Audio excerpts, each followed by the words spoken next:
Okay, we're going to talk about the horizontal line test for one-to-one functions. And you will recall, in order to see if a graph is a function at all, it has to pass the vertical line test. In other words, in order to be a function, there can only be one y value for every x value. Well, in this example, we're going to talk about the horizontal line test. So it has to, first off, pass, in order for it to have an inverse function, it has to pass the vertical line test, but it also has to pass the horizontal line test, which says that there can only be one x value for every y value.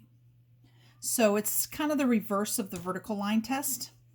You're switching x and y, and remember that's what we do when we're looking for inverse functions. So in these examples, I have 6. Each one of them is a function except for this. This does not pass the vertical line test, okay? So this is not a function.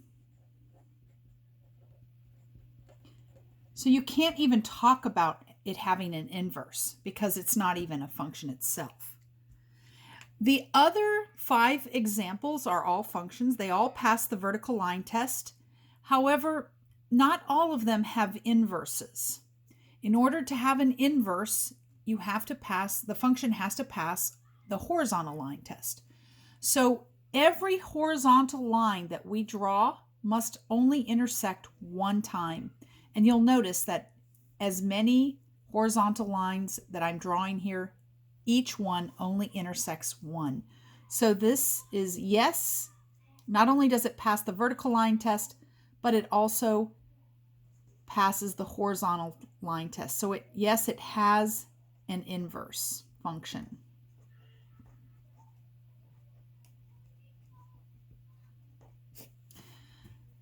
Now, notice that yes, this passes the vertical line test. Every vertical line crosses only once, but it fails the horizontal line test. And you only need one line to cause it to fail, but every line pretty much that I draw as horizontal line is going to pass twice, except for the one at the vertex here. But all it takes is one horizontal line to fail it. So this no does not have an inverse. Here, it looks like it's going to pass. Everything is good. Every horizontal line intersects only once until I get here. This is a horizontal line itself, this part of the function. And so it passes through the line infinitely many times, that horizontal line right there. So this is no, it does not have an inverse. This one passes both the vertical and the horizontal line test. Every single line passes only one time. So yes, it passes. Here, no, it does not. It passes twice here. So these 5 examples here are all functions, but only example 1 and 5 pass the horizontal line test. So only example 1 and 5 have inverses.